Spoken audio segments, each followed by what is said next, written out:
자, 오늘은 맥주 감사주일입니다. 제가 이 주보에도 자세히 써놓았지만 출애굽기 23장에서는 이날을 기념하여 지키라고 명령을 하고 있습니다. 맥주절을 지키라. 이는 내가 뿌린 것의 첫 열매를 거둠이니라.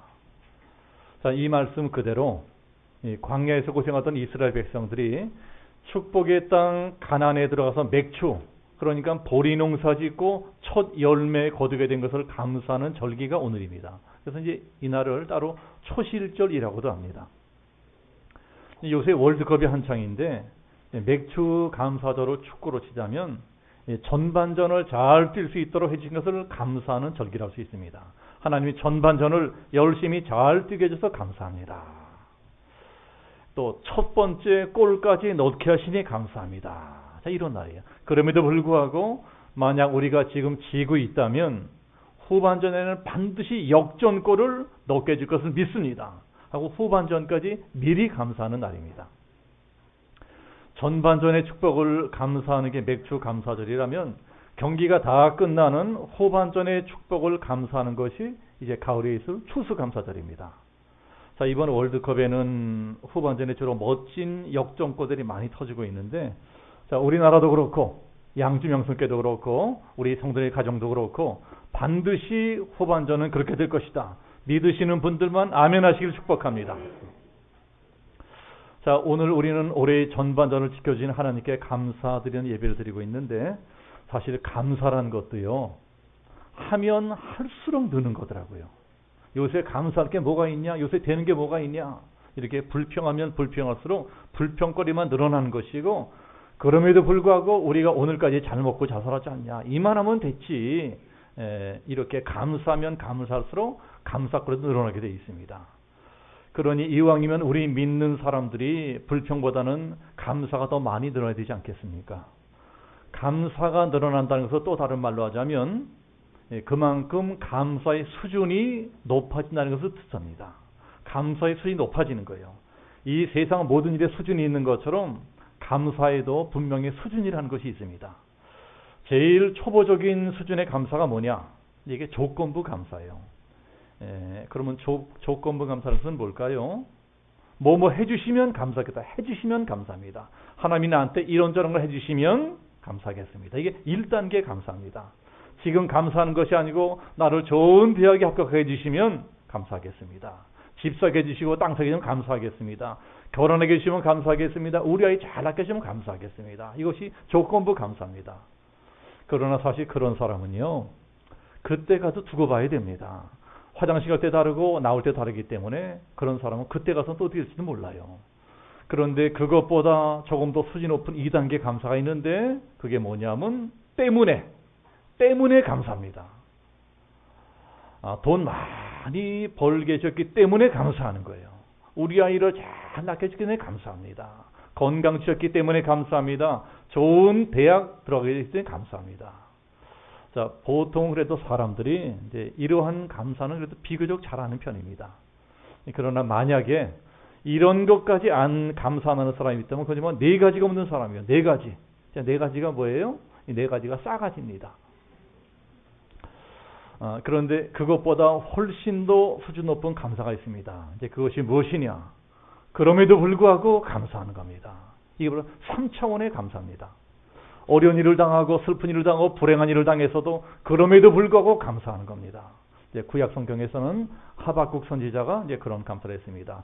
비록 무화과 나무가 무성하지 못하며 포도나무에 열매가 없으며 감람나무에 서출이 없으며 밭에 먹을 것이 없으며 우리의 양이 없으며 외양간에 소가 없을지라도 나는 여호와로 말미암아 즐거워하며 나의 구원의 하나님으로 말미암아 기뻐하리로다. 그리고 신약 성경에서는 주로 사도 바울이 그런 3차원의 감사를 많이 했습니다. 오늘 성경도 그러한 말씀 중에 하나입니다. 오늘 성경이 빌립보서는 옥중서신이라고 합니다. 옥중서신. 그러니까 사도 바울이 감옥에 갇혀 있으면서 쓴 편지라는 거예요. 우리가 인생 살다 이런저런 어려운 일들을 많이 겪게 되지만 그 중에서도 감옥에 가게 되는 것만큼 괴로운 일이 어디에 있겠습니까? 그건 정말 인생 살다 최악의 상황을 맞이하는 겁니다. 어디에든 뉴스를 보니까 뭐 도시철도공사 어떤 높은 분이 이사장인가 하는 분이 이제 검찰 조사를 받다가 이 한강에 투신 자살하셨다. 이러한 뉴스를 봤는데 그분이 뭐 잘못이 있는지 뭔지 모르지만은 어쨌든 그만큼 감옥에 간다는 건 무서운 일인 거예요. 내가 감옥에 갈 만한 죄를 지어서 감옥에 가게 돼도 그렇게 무서운데 하물며 전혀 그런 죄를 짓지 않았음에도 불구하고 억울하게 누명 쓰고 감옥에 갇힌다면 그건 정말 100배 1000배나 억울하고 분할 것입니다. 그런데 사도 바울이 지금 그런 상황입니다. 사도 바울은 죄 지은 것도 없고 나쁜 짓 한 것도 없고 오히려 아주 좋은 일, 사람을 살리는 일, 영혼을 구원하는 일, 선교하는 일하다 억울하게 감옥에 갇혔습니다. 더구나 지금 바울이 갇혀있는 로마 감옥은 우리나라 감옥과는 비교될 수 있도록 아주 살벌하고 끔찍하고 무서운 것입니다. 그러니 감옥에 갇혀서 뭐가 감사할 일이 있겠어요. 그럼에도 불구하고 바울이 감사하는 편지를 쓰는 것입니다. 누구한테 쓰나요? 빌립보 교회 교인들에게 쓰고 있습니다. 그래서 오늘 성경이 빌립보서입니다. 자, 그러면 빌립보 교회는 어떤 교회인가? 바울이 유럽으로 건너서 처음 개척한 교회가 빌립보 교회입니다. 바울이 낯설고 물선 유럽 땅 그리스로 건너와서 처음 개척한 교회가 이 빌립보 교회예요. 아무도 없는 낯선 땅에서 낯선 곳에서 처음 교회를 개척한다는 것은 저도 해봤지만요. 정말 힘든 일입니다. 제가 인생 살며 해본 일 중에 개척하는 게 제일 힘든 일이더라고요. 바울도 마찬가지였을 것입니다. 그렇게 힘들게 개척한 빌립보 교회가 잘 자라나고 부흥해서 이제는 오히려 선교하는 교회가 되고 구제하는 교회가 되고 바울이 감옥에 갇히니까 바울을 도와주는 교회가 되었습니다. 그러니 이게 얼마나 감사한 일이냐? 감사하는 것입니다. 그러니 혹시 지금 이 자리에도 무슨 어려운 일을 당하거나 힘든 일을 겪고 있는 분들이 계시다면 오늘 성경에서 배워야 될 것입니다. 뭘 배우느냐? 우리 3절 같이 한번 합독합시다. 3절 다 같이 시작. 내가 너희를 생각할 때마다 나의 하나님께 감사하며. 자, 뭐라 그럽니까? 감사한다는 거예요. 자, 무슨 감사합니까? 이게 그럼에도 불구하고 감사합니다. 내가 비록 이렇게 몸은 로마 감옥에 갇혀 있지만 그럼에도 불구하고 하나님께 감사하는 것입니다. 자, 구체적으로 뭘 감사하나요? 하나님, 좋은 사람들을 만나게 해주셔서 감사합니다. 하나님 저한테 좋은 사람들을 만나게 해주는 것을 감사하는 것입니다. 자, 우리가 이런 걸 배우는 겁니다. 남편이 아내에게, 아내가 남편에게, 부모가 자식에게, 자식이 부모에게, 목사가 성도들에게, 성도들이 목사에게 서로 감사하는 것입니다. 당신을 만나서 감사합니다. 당신을 만난 것 감사합니다. 그러면 이거 얼마나 아름다운 세상이 되겠습니까? 자꾸 감사하다 보면 진짜 행복해지는 거예요. 근데 반대로 자꾸 불평하다 보면 더 불행해집니다. 자기만 불행해지는 것이 남까지 불행하게 만들어요. 저도 늦게 신학하고 이제 처음 교회를 개척했으니까 뭘 알고 목회를 시작했겠습니까? 처음에는 아무것도 모르고 목회를 시작했어요. 그러나 저같이 부족한 사람은 그래도 목사라고 믿고 꾸벅꾸벅 여기까지 따라와 주신 우리 성도님들이 얼마나 감사한지 모릅니다. 우리 교회가 여기까지 오는 동안 그야말로 별의별 일이 다 많았습니다. 참 답답하고 말도 안 되고 기막힌 데 많이 겪었습니다. 그럼에도 불구하고 우리 교회가 여기까지 올 수 있었던 것은 첫 번째는 하나님의 은혜고 두 번째는 우리 성도님들 덕분입니다. 이 못난 저를 그래도 목사라고 믿고 여기까지 따라와 주시고 이 자리까지 남아주신 우리 성도님들은 정말 제가 평생 감사해야 될 고마운 분들이십니다. 자, 우리 인생은 사실 끝없는 선택의 연속입니다. 저나 여러분들은 계속 뭔가를 선택하고 또 선택해서 여기까지 오게 된 거예요.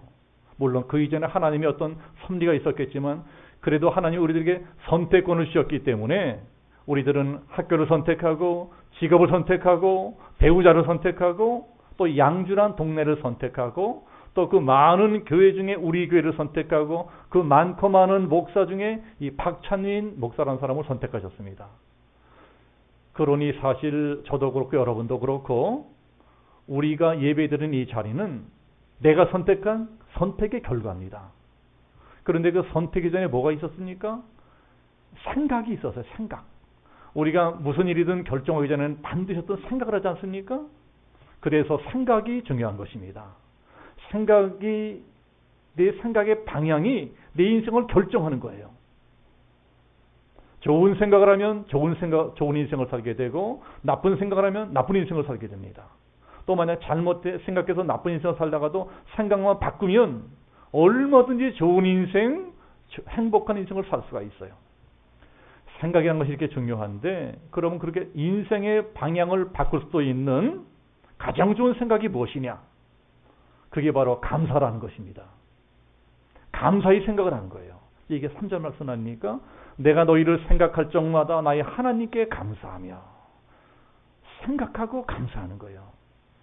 자, 그러니까 여러분들 하나님께서 보시기에 제일 훌륭한 성도가 어떤 성도일까요? 기도를 많이 하는 분이겠습니까? 성경을 100번 읽은 분이겠습니까? 봉사를 많이 하는 분이겠습니까? 물론 그런 분들은 다 훌륭한 분들이지만, 그보다 훨씬 훌륭한 성도님들은 감사하는 성도입니다. 기도는 많이 하는데 영적으로는 교만한 분이 있을 수가 있어요. 또 봉사는 많이 하는데 봉사 막 불평불만하고 말썽을 일으키고 이런 분들이 있을 수가 있어요. 그러나 감사를 많이 하는 분치고 그런 문제 일으키는 분은 하나도 없습니다. 그저 모든 게 다 감사한데 무슨 문제가 있겠어요? 그러니까 감사를 많이 하는 분은 하나님 보기에나 목사 보기에나 최고의 성도입니다. 우리 애들 키울 적에 이제 이런 말 자주 하잖아요. 이놈아, 철 좀 들어라. 너 언제나 철이 들래. 그런데 그 철 든다는 기준이 무엇입니까? 이게 감사한 거예요. 우리가 애들이 철든 것을 어떻게 합니까? 이놈이 부모 감사한 줄 알게 되는 것입니다. 우리 부모님이 이렇게 고생해서 나를 키우시는구나. 그러면 그 애는 철든 거예요. 이게 하나님 보시기에도 마찬가지입니다. 맨날 불평불만이나 하던 성도가 어느 날 감사를 깨닫게 돼요. 그러면 하나님 보시기엔 철든 겁니다. 그러나 아무리 교회를 오래 다녀도 늘 입에서 나오는 게 원망이고 불평이고 이런 분들은 하나님 보시기엔 철이 덜 든 거예요. 철이 덜 들었으니까 아직 그분에게는 하나님이 아무것도 맡기실 수가 없습니다. 그러니까 축복받으려면 많은 것입니다. 하나님 보시기엔 그저 감사를 많이 하는 성도가 최고의 성도입니다. 그래서 시편에도 이런 말씀이 있어요. 감사로 제사하는 자가 하나님을 영화롭게 하나니. 그렇게 감사하는 분들은 교회가 작아도 감사하고 목사가 저처럼 못나도 감사하고 이래도 감사하고 저래도 감사합니다. 그러니 그런 분들이 많이 계신 교회는 자연히 행복한 교회가 되는 것입니다. 어차피 이제 우리들은 죽어서 천국 갈 때까지 계속해서 교회를 다녀야 될 터인데, 이왕이면 행복하게 교회 생활하고 행복하게 신앙생활을 되지 않겠어요? 그러려면 철이 들어야 된다네. 철이. 우리가 그렇게 철이 들려면 감사하는 사람이 되려면 어떻게 될까요? 자꾸 감사의 수준을 높여야 된다는 거예요. 맨날 어린아이 수준으로 머물러 있으면 안 됩니다. 신앙생활을 하면 할수록 자꾸 감사의 수준이 높아져야 돼요. 그렇게 감사의 수준이 높아지려면 어떻게 되겠습니까? 감사하는 훈련을 해야 된다는 거예요. 감사하는 것을 자꾸 연습하고 훈련해야지 이것도 저절로 되지 않습니다. 그러니까 감사의 수준을 높이려면 제가 이제부터 말씀드리는 4가지 자세를 훈련해야 됩니다. 4가지. 이 4가지가 감사 훈련의 기본인 거예요. 그 첫 번째가 무엇이냐? 겸손입니다. 사람이 먼저 겸손해져야 돼요. 감사하는 사람에게 제일 먼저 나타나는 현상이 바로 겸손함입니다. 감사하면서 마음이 겸손해지는 거예요. 마음이 겸손해져야 감사가 나오지, 겸손하지 못한 사람은 감사할 수가 없습니다. 감사하기는 그냥 이것도 마음에 들고 저것도 마음에 들고 입에서는 맨 불평불만이고, 그러니 그런 사람이 어떻게 행복해질 수가 있겠습니까? 감사가 없으면요 인생이 불행해져요. 그러면 도대체 우리가 어떻게 하지 겸손한 사람이 될 수가 있겠습니까? 제일 먼저 십자가의 도를 깨달아야 된다는 거예요. 예수님이 나 같은 죄인을 대신해서 십자가 못 박아 죽으셨구나. 이게 복음입니다. 이 십자가 복음을 진짜 깨달은 사람은 자연히 겸손해지게 되어 있습니다. 예수님이 다름 아닌 바로 나를 대신해서 십자가에 몸짓고 빌려 죽으셨는데, 이게 깨달아지면, 이게 정말 믿어지면 저절로 마음이 겸손해지고 낮아집니다. 가슴이 뜨거워지고 눈물이 나는 거예요. 자, 이런 것을 뭐라고 그럽니까? 이런 것을 바로 은혜라고 합니다. 은혜. 이러한 은혜를 받은 사람은 그때부터 더 이상 함부로 남을 비판하거나 정죄하거나 욕하지 않게 돼요. 그저 나는 죄인입니다. 내가 죄인입니다. 자기를 낮추게 되는 것입니다. 그러나 그러지 않고 계속 내가 옳다고 남을 비판하고 정죄하고 욕하고 이건 다 너 때문이다. 너 때문이다. 이러고 다니는 사람은 이미 그러는 자체가 은혜를 받지 못한 사람이 되는 거예요. 은혜 받은 사람은 그럴 수가 없습니다. 은혜 받은 사람은 어떻게 그럴 수가 있나요? 은혜 받은 사람은 그런 대신에 자기를 낮게 여깁니다. 나는 작은 자다. 나는 보잘것없는 죄인입니다. 그러니까 이 모든 게 나 때문이에요. 내 잘못 때문입니다. 그러나 은혜 받지 못한 사람은 반대입니다. 자기만 잘났고 자기만 옳은 거예요. 우리가 부부싸움을 왜 합니까? 상대방보다 내가 더 크고 내가 더 똑똑하고 내가 더 잘났다고 여기기 때문에 싸우는 겁니다. 그래서 그러한 부부는 가진 게 많든 적든 불행합니다. 서로 만족하지 못하는 거예요. 아이고 내 팔자야. 내가 더 졌다고 인간을 만나가지고 이 고생하고 사냐. 그러나 상대보다 나를 작게 여기면 불평은 사라지고 감사가 나옵니다. 저 사람도 참 안 됐다. 나보다 더 좋은 사람 만났으면 이 고생 안 하고 살지도 모르는데 괜히 나 같은 인간 만나가지고 고생하고 사는구나. 그렇지 않습니까? 내 남편이나 내 아내가 나보다 더 능력이 있고 나보다 더 좋은 사람 만났다면은 지금 나랑 살기보다 훨씬 더 행복하게 살지 누가 합니까? 이런 생각이 들면 미안해지는 거예요. 그러면 싸우고 자식 걸 것도 없습니다. 부부끼리도 서로 겸손하게 자기 전에 낮추면 그저 감사할 것밖에 없어요. 하나님, 저한테는 저런 남편도 과분합니다. 하나님, 내 주제에 어디 또 이런 아내를 없겠습니까? 그저 이런 사람 만나기 전에 감사합니다. 그러면 그런 집은요, 아무리 가난하고 전세번 살고 그래도 행복합니다. 그 집안이 작은 천국이 되는 거예요. 교회도 마찬가지입니다. 정말 은혜 받은 사람은 교회 안에 무슨 문제가 생기면 이게 다 내 탓이다. 내 탓이다. 이 모든 게 내가 부족해서 이렇게 되었다. 이게 내가 먼저 회개합니다. 그러나 은혜 받지 못해서 네 탓이다. 이건 다 네 탓이다. 다 너 때문이라는 거예요. 내 잘못은 없다. 이건 다 너 때문이다. 너 때문이야. 누구누구 때문이다. 누구누구 때문이다. 네, 그러니 그런 사람이 무슨 감사가 나오겠습니까? 나오느니 그저 원망이고 불평불만입니다. 그래서 겸손의 훈련을 받아야 된다는 겁니다. 겸손해져서 자기를 낮추고 엎드리지 않으면 우리들은요 절대로 감사할 수가 없어요. 이렇게 첫 번째가 겸손이라면 두 번째는 뭘까요? 두 번째는 책임감입니다. 책임감. 다 저 따라 한번 해보세요. 책임감이 있는 사람이 감사하는 사람이다. 여러분, 무책임한 사람이 감사하는 거 봤습니까? 무책임한 사람은 원망, 불평이 날 줄 알지 감사라는 걸 몰라요. 감사는 책임감 있는 사람만이 하게 돼 있습니다. 진짜 감사할 줄 아는 사람은 자기 권리만 주장하기보다는 자기가 맡은 책임, 이걸 먼저 생각합니다. 직장에서 똑같이 일하고 봉급받아도 이게 뭐야? 죽도록 일시켜 봉급을 쥐꼬리만큼 주네? 이러고 불평하는 사람이 있는가 하면 요새 실업자도 많고 취직하기도 힘든데 그래서 나 같은 사람을 써주고 이만큼이나마 봉급 주는 회사가 있으니 얼마나 감사하냐. 이거라도 벌었으니 감사하다. 만약에 이것도 못 벌었으면 어떨 뻔했냐 하고 감사하는 사람도 있다는 거예요. 과연 어떤 사람이 더 행복하겠습니까? 당연히 똑같은 봉급을 받아도 감사하는 사람이 더 행복합니다. 우리 교회도 한 달에 한 번씩 기도원 가잖아요. 저는 이 기도원에서 무슨 성령 부흥회 한다고 막 요란하게 광고하고 그러는 거는 별로 좋아하지 않습니다. 그런 광고를 보면 그런 기도원에만 가면 막 당장 뒤집어지고 막 난리나고 이럴 것 같아요. 이제 물론 그런 뜨거운 체험도 필요합니다. 저도 30년 전에 영락 기도원에서 뜨겁게 성경 받고 방언 받았어요. 그러나 그 후로 오랫동안 신앙생활 해보니까 정말 중요한 것은 그게 전부가 아니더라고요.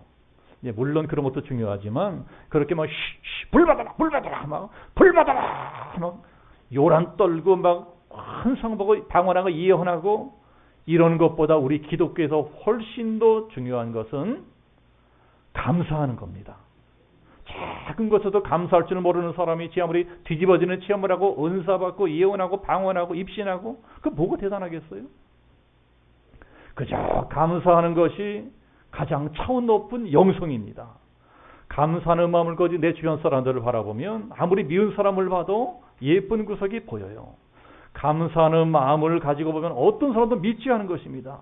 밉지가 않으니까 비록 돈 못 벌고 무능한 신랑이지만 그래도 그런 신랑 만난 것 감사하며 살게 되는 거예요. 그런 아내 만난 것 감사하며 살게 되는 거예요. 그러니 행복이나 축복이 하늘에서 뚝 떨어지는 것이 아니고 그냥 내가 하는 것입니다. 그러나 우리는 왜 그렇게 감사하는 대신에 남을 원망하고 불평할까요? 예? 왜? 그러는 나의 내면을 가만히 들여다보면 그 안엔 반드시 나의 무책임이 있습니다. 무슨 무책임이요? 내가 잘못된 게 너 때문이라는 거예요. 내가 가난하게 사는 거, 내가 못 사는 건, 내가 불행하게 된 건 너 때문이다. 여러분, 내 마음에서 이러한 소리가 들을 때 정신 차려야 됩니다. 이게 바로 마귀의 음성입니다. 마귀는 모든 걸 다 남 탓으로 돌리게 만드는 악한 존재입니다. 에덴 동산에서 아담과 하와의 마음속에 사탄이 들어가니까 어떻게 되었죠? 하나님이 아담에게 아담아 너 왜 이 선악과를 따먹었느냐 물어보시니까 이 남편이라는 사람이 뭐라고 그랬습니까? 저 마누라가 따먹었다는 거예요. 하와는 또 뭐라고 했습니까? 뱀이 따먹었습니다. 모든 게 자기 탓이 아니고 남 탓이에요. 자꾸 남 탓하는 사람은 정신 차려야 됩니다. 그게 지금 나도 모르게 마귀에게 붙들려 있는 거예요. 그렇게 계속 마귀의 음성을 듣고 마귀가 시키는 대로 살아가다 보면 그 인생을 완전히 망해버립니다. 결국 그렇게 만드는 것이 마귀의 최종 목표인 거예요. 여러분 한번 잘 생각해 보십시다. 어째서 내가 이렇게 잘못된 게, 내가 이렇게 불행하게 사는 게 다 다른 사람들 책임인가요? 그러면 나는 아무 잘못이 없나요? 나는 100% 의인입니까? 나한테는 과연 아무 책임이 없습니까? 그렇게 생각하는 것을 바로 무책임이라고 하는 것입니다. 그렇게 무책임한 사람은 하나님 축복하지 않습니다. 왜냐? 그렇게 계속 남을 원망하고 남에게 모든 책임을 돌리는 사람은 그 다음에는 반드시 하나님도 원망하게 되기 때문에 그렇습니다. 그러는 사람은 언젠가는 반드시 하나님도 원망하고 하나님도 배신하게 되어 있어요. 그러나 반대로 감사하게 살기로 결단한 사람, 작정한 사람, 그런 사람, 비록 섭섭한 것이 있고 내 마음에 안 드는 게 있다 할지라도 그래도 그 안에서 어떻게 하든 감사거리를 찾아냅니다. 감사하며 사는 사람은 하나님이 어느 땐가는 반드시 축복하십니다. 반드시 복을 주시고 높여주시는 거예요. 성경 보세요. 성경에서 하나님이 크게 쓰시고 축복받은 사람들은 다 그런 사람들이었습니다. 부디 우리 양지명교회 모든 성도님들은 다 그런 복받는 성도들을 축복합니다. 자, 세 번째. 또 우리가 어떻게 하지 수준 높은 감사를 하게 될까요? 헌신할 적에 감사한 마음을 갖게 된다는 거예요. 내가 누군가를 돕고 남을 위해 살 적에 감사한 마음을 갖게 됩니다. 오늘 성경에서 왜 그렇게 사도 바울이 빌립보 교인들을 생각하면서 감사했을까요? 빌립보 교회 교인들이 온 정성을 다해서 사도 바울을 도와주고 후원해주고 헌신했기 때문입니다. 그 사람들은 그 전에도 이 바울을 도와주고 후원해줬습니다. 그러다가 바울이 로마의 감옥에 갇히니까 특별헌금도 보내주고 열심히 도와줘서 나중에 사랑까지 보내줍니다. 성경을 잘 보면 이 빌립보 교회 사람들은 정말 사람들이 진국이었던 것 같아요. 그 사람들은 끝까지 사도 바울과 함께합니다. 끝까지 사도 바울을 도와줍니다. 정말 빌립보 교회 교인들은 사도 바울이 순교당에 죽을 때까지 평생을 변함없이 바울을 도와주었어요. 그런 고마운 사람들을 어떻게 잊을 수가 있겠습니까? 그러니 사도 바울이 기도할 적마다 그저 감사하며 기도하는 것입니다. 하나님, 이러한 좋은 성도들을 만나게 해서 감사합니다. 부디 간과 없는 우리 성도들에게 복을 주시고 범사에 잘되게 하옵소서. 그러니까 전부 다 결국은 그분들의 복인 거예요. 하나님이 사도 바울의 그러한 기도를 왜 안 들어주시겠습니까? 결국은 빌립보 교회 교인들이 다 영육간의 복을 받게 되는데 그것이 헌신했기 때문입니다. 하나님이 헌신했기 때문에 그런 복을 받게 된 것입니다. 헌신이라고 하는 것은 이렇게 사람의 마음도 감동시키지만 하나님의 마음도 감동시킵니다. 내가 하는 헌신에 하나님이 감동하시기만 하면 그때부터 하나님이 내 하는 모든 일을 책임져 주십니다.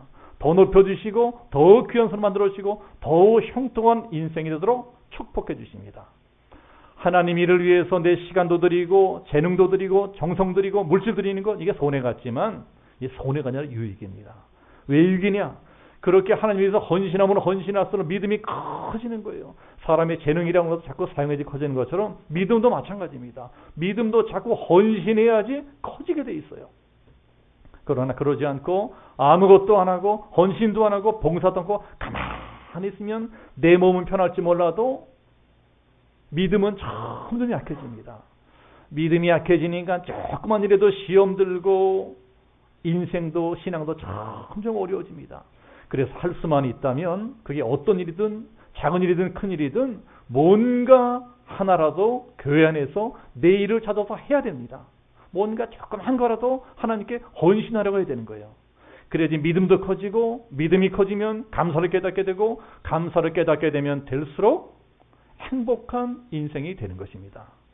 자, 그러니 이제 그러한 인생을 살고 싶으시면 이제부터라도 조그만 일이라도 스스로 교회 일을 찾아하시기를 축복합니다. 그게 내복이 되는 거예요.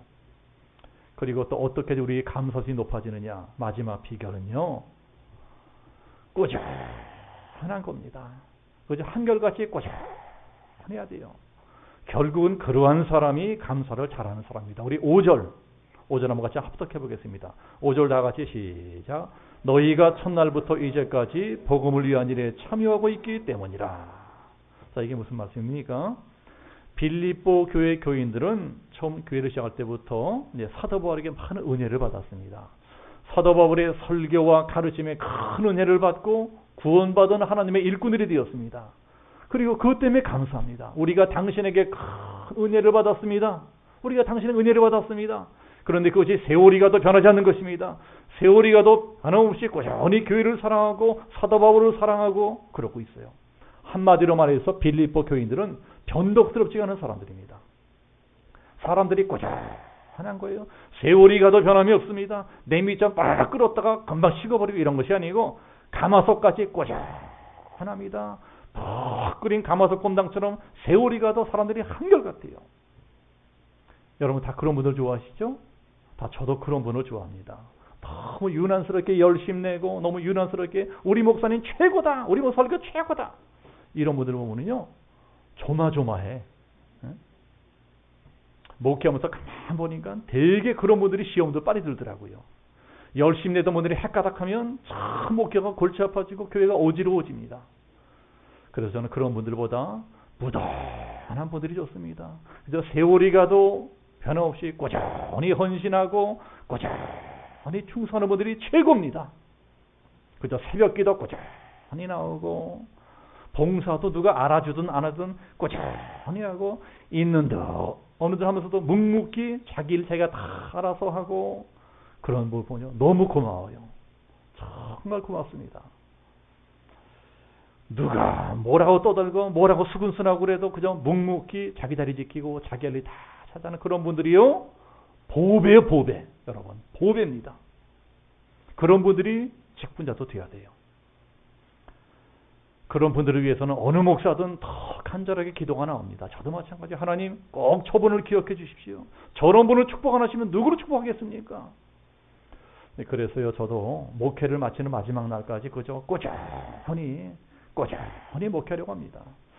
저는 뭐 다 아시겠지만 성격상 뭐 요란한 행사나 이벤트나 부흥회 이런 거 잘 맞지도 않고 잘 하지도 못하고 별로 하고 싶지도 않아요. 해봐도 뭐 별 성과도 없습니다. 그러는 재주가 없으니까 요란 떨지 않고 꾸준히 목회하려고 합니다. 설교도 잘 못하지만 설교도 너무 잘하려고 할 것도 없을 것 같아요. 그저 못하는 설교도 꾸준히 하는 게 중요합니다. 처음에 좀 잘 모를 적에는 설교만 잘하면 교회가 부흥될 줄 알고 뭐 죽을 등 설득했었는데 아이고 그것도 아니에요. 너무 설교 잘하라고 기쓰면 나만 고생이 힘들지 뭐 그런다고 교회가 더 부흥합니까? 이 시골에서 설교는 얼마나 교회가 부흥하겠어요. 그러니 설교도 뭐 별나게 잘하라고 했을 것도 없고 차라리 못하는 설교 이런 평범한 설교라도 꾸준히 하는 게 나은 것 같아요. 그러니 여러분들도 그저 그렇게 꾸준히 변함없이 우리 양주명성교회를 섬기시기를 축복합니다. 꾸준한 게 최고입니다. 감사라는 건요. 우리 마음이나 편안하게 만들어지고 사람들이 관계나 좋게 만들어지고 이런 정도가 아니라 우리 인생, 우리 운명 바꾸는 능력이 있어요.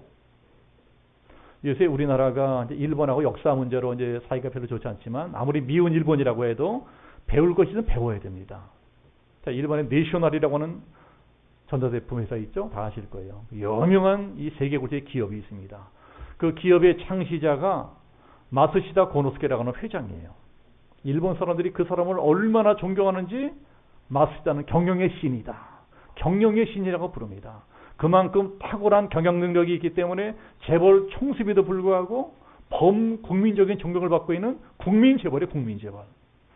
그런데 그 사람 이야기를 들어보면은 정말 존경할 만한 데가 있더라고요. 그 사람은 아주 불행한 환경 가운데 자라는 사람입니다. 어릴 적에 집안이 하도 가난해서 학교라고는 초등학교 4학년까지밖에 못 다녔어요. 그리고서는 자전거 가게 심부름꾼 시작해서 구두 닦기 신문팔이 무수한 고생을 하며 자라났습니다. 그런 사람이 오늘날 이렇게 무려 570개 기업을 거느리고 19만 명에 되는 세계 굴지의 대기업을 만들어내는 성공신의 주인공이 됐어요. 종업원이 19만 명이에요. 19만 명. 그래서 사람들이 그 성공 비결이 뭡니까? 물어보면은 이러한 대답을 했다고 합니다. 감사가 성공의 비결이다. 나한테는 하늘이 주신 커다란 3가지 감사의 조건이 있다. 그 첫 번째 감사가 무엇이냐? 나는 가난하게 태어난 걸 감사한다. 우리 집은 원체 가난했기 때문에 나는 어려서부터 일찍 남들보다 더 열심히 더 부지런히 일하지 않고서는 살아나올 수 없는 진리를 깨달았다는 거예요. 그러니 가난하게 태어났다는 게 얼마나 축복이고 얼마나 감사한 일이냐. 자, 두 번째 감사가 무엇이냐? 나는 제대로 배우지 못한 것을 감사한다. 나는 학교 공부를 하고는 초등학교 4학년까지 하는 게 전부.